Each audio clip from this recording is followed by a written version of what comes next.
গৌরী ছিলেন খুব সুন্দরী, কিন্তু বিধাতা তার কপালে সুখ রেখেনি। অল্প বয়সে তিনি বিধবা হয়ে যান।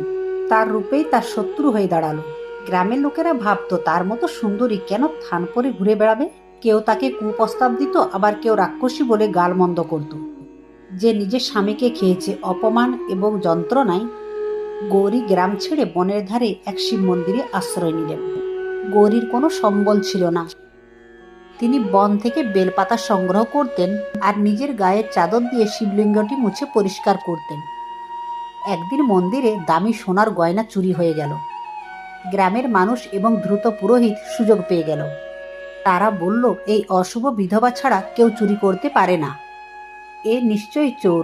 গৌরীকে বাইরে গাছের সঙ্গে বেঁধে রাখলো এবং ঠিক করলো পরদিন সকালে তাকে গ্রাম থেকে চিরতরে তাড়িয়ে দেওয়া হবে।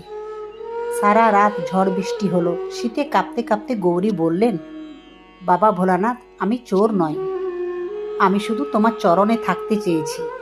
তুমি কি আমায় বিশ্বাস করো না? সেই রাতের মন্দিরের গর্ভগৃহে এক অদ্ভুত কাণ্ড ঘটল। ঝড়ের ঝাপটায় মন্দিরের প্রদীপ নিভে গেল। হঠাৎ দেখা গেল শিবলিঙ্গ থেকে এক তেজস্বী জ্যোতি বেরোচ্ছে। সেই জ্যোতির প্রভাবে চোরের লুকানো জায়গা থেকে চুরি যাওয়া সমস্ত গয়না ভেসে এসে শিবলিঙ্গের পায়ের কাছে এসে জমা হতে লাগলো। পুরোহিত স্বপ্নে দেখলেন মহাদেব রক্তচক্ষু নিয়ে দাঁড়িয়ে আছেন। মহাদেব বললেন, তোরা যাকে বেঁধে রেখেছিস সে আমার মন্দিরের গয়না নয়, সে আমার হৃদয়ের রত্ন। কাল সূর্য ওঠার আগে যদি তোরা ওকে মুক্ত না করিস তবে এই গ্রাম ভস্মীভূত হয়ে যাবে।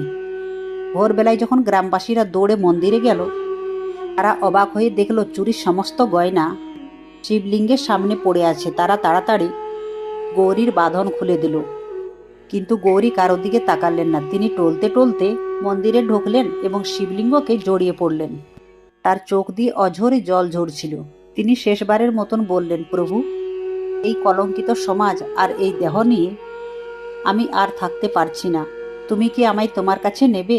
মুহূর্তের মধ্যে মন্দিরের ভেতর থেকে এক স্বর্গীয় বাদ্যধ্বনি বেজে উঠল। সবাই দেখল গৌরীর শরীর থেকে এক দিব্যজ্যোতি বেরিয়ে শিবলিঙ্গের মধ্যে বিলীন হয়ে গেল। গৌরীর দেহটি নিথর হয়ে পড়ে রইল, কিন্তু তার মুখে ছিল এক অপার্থী শান্তির হাসি। তো বন্ধুরা, ভিডিওটি যদি আপনাদের ভালো লেগে থাকে তাহলে লাইক, কমেন্ট আর শেয়ার করতে ভুলবেন না। আর কমেন্টে হর হর মহাদেব অবশ্যই লিখে যাবেন।